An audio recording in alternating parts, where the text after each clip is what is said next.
adalah seorang sopir yang sudah berpengalaman mengemudi berbagai jenis kendaraan selama 25 tahun. Ia pernah menjadi sopir truk, forklift, mesin giling, dan juga sopir antar jemput pilot dan pramugari. Dari sekian banyak pengalaman mengemudi yang ia miliki, ada satu yang paling ia ingat sampai sekarang. Pengalaman yang membuat bulu kuduknya merinding dan jantungnya berdebar-debar. Pada tahun 1995, Yudha bekerja di salah satu maskapai penerbangan nasional. Tugasnya adalah mengantar dan menjemput pilot dan pramugari dari dan ke bandara. Karena jadwal penerbangan yang sering berubah-ubah, ia harus siap berangkat kapan saja, termasuk di tengah malam atau dini hari. Karena rumahnya jauh dari lokasi penjemputan, ia memutuskan untuk menginap di rumah temannya yang tinggal di Lubang Buaya. Ia berangkat dari rumah temannya sekitar pukul 1 dini hari, WIB, mengendarai Mitsubishi L300 yang disediakan oleh maskapai. Jalanan masih sepi dan gelap. Ia menyalakan radio untuk mengusir rasa kantuk dan kesepian. Saat melewati perempatan Taman Mini, yang kini sudah menjadi Taman Mini Square, Yudha merasa ada yang aneh. Ia melihat dari kaca spion tengah, ada sosok wanita yang duduk di bangku baris kedua.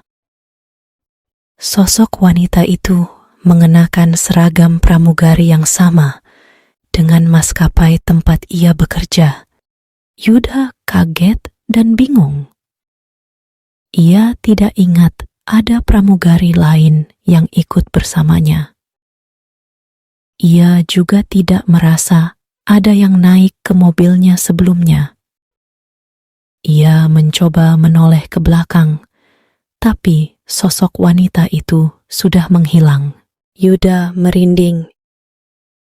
Ia berpikir mungkin itu hanya halusinasi karena kelelahan. Ia mencoba menenangkan diri dan melanjutkan perjalanan. Tapi ketika ia sampai di lokasi penjemputan, ia mendapat kejutan lain. Pramugari yang harus ia jemput ternyata tidak ada di sana. Ia menelpon nomor yang diberikan oleh maskapai, tapi tidak ada yang mengangkat. Ia mulai curiga.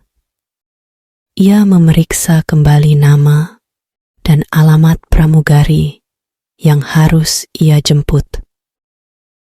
Ia terkejut saat melihat foto pramugari yang tertera di data yang ia dapatkan. Foto pramugari itu persis sama dengan sosok wanita yang ia lihat di kaca spion tadi. Yudha panik. Ia segera meninggalkan tempat itu dan kembali ke bandara. Ia melaporkan kejadian itu kepada atasan dan rekan-rekannya. Ternyata pramugari yang harus ia jemput itu sudah meninggal dunia dalam sebuah kecelakaan pesawat beberapa bulan lalu. Ia adalah salah satu korban dari penerbangan yang jatuh di laut. Yudha tidak percaya. Ia merasa seperti mimpi buruk. Ia tidak tahu bagaimana mungkin ia bisa melihat hantu pramugari itu. Ia tidak bisa tidur nyenyak lagi. Ia menjadi gelisah dan ketakutan. Ia tidak tahu apa yang diinginkan hantu pramugari itu darinya. Ia hanya berdoa agar hantu itu segera